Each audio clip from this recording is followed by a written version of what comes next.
Hai hampa kat mana tu? Semoga hampa semuanya sihat-sihat berjaya. Walaupun di mana hampa berada. Sedikit view untuk hampa.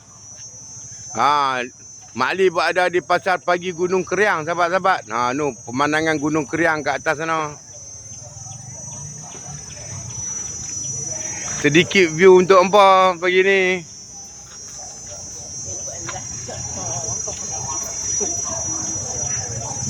Tapi bila hampa melihat video ini, hampa jangan lupa memanfaatkan butang-butang di sebelah kanan anda.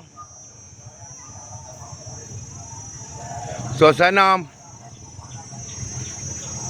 pagi ini, sahabat-sahabat.